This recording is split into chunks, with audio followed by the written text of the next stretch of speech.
Sean, I have to tell you, I've never been to Marion, but I'm looking at your rendering of the Marion Culture and Civic Center. Yes, And yes. by this, I have to say that the arts are alive and thriving and a big importance in Marion.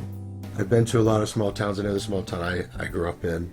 We don't have this big, beautiful Marion Culture and Civic Center. In fact, I don't even know if I were to revisit my hometown where I would go for the culture and arts. So tell me, where's your inspiration with this?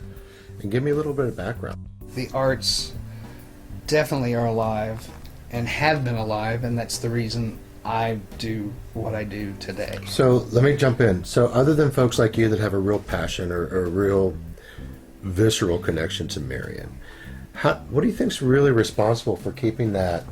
Where are the grassroots that keeps bringing that to the surface? Because I feel like it's important to kind of highlight and focus that. Where does it come from? Passion.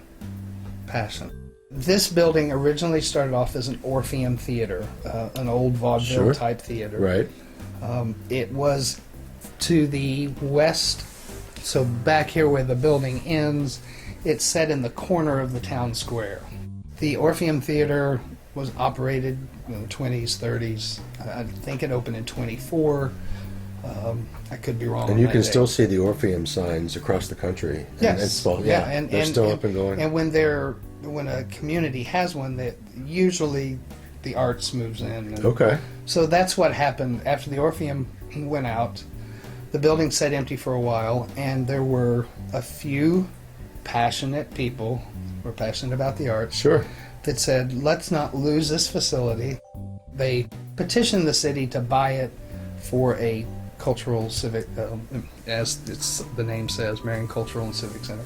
So those passionate people are the ones who made it happen, and I think that probably would have been 70, again, I'm not sure of the dates, early 70s.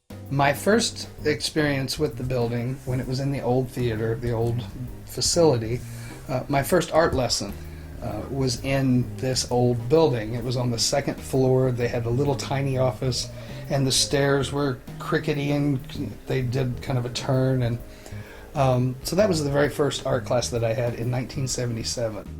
Unfortunately, the old theater burned to the ground in, I should know all of these years, 90. I had gone away to college, so I'm going to say 93, 94. Okay.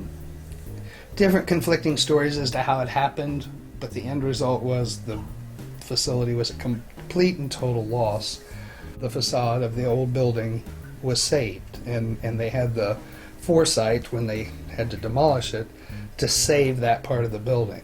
And so now it sits behind this glass wall, and I like to think at night it looks like a jewel box, because it's all lit and ornate behind this glass wall. So what's the population of Marion? I mean, there are towns 4 times the size that do not have a facility like this. Well, I'm thinking of our life in Atlanta. If you had this in every 5,000 person population, it would be a different place. Definitely. You would just know where you're going to spend your time or your money or your... And this place it's never empty. I mean, they bring in, I don't want to name names because I would get it wrong, but these are some headlining folks. Thank you. Nice draw to show off the little jewel of Marion.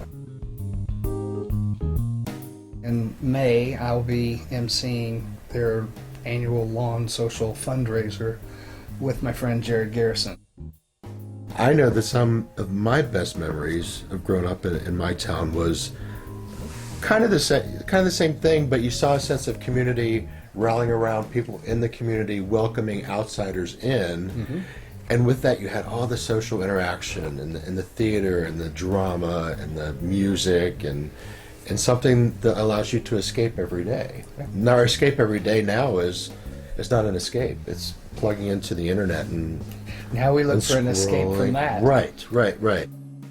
every piece that I do has got a special place in my heart in some way. This one, this facility, what it stands for, what they promote. As I said, those passionate people. You ask, how does this?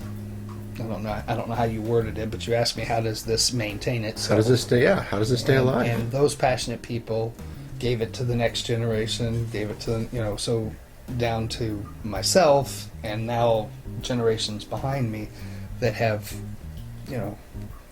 they learn from what they are taught at an early age. Of course. And if you spark that passion, like it was with me at age 7 in those art classes, I mean, it's because of those art classes that I got a scholarship to art school and continue. So it's one thing that keeps feeding the next. Yeah, so I can imagine if you would take this out of the equation of Marion and look and think in your mind, what is Marion? There would be a significant change in what. There would be a big hole in Right. in a lot of lives and in the city, no doubt.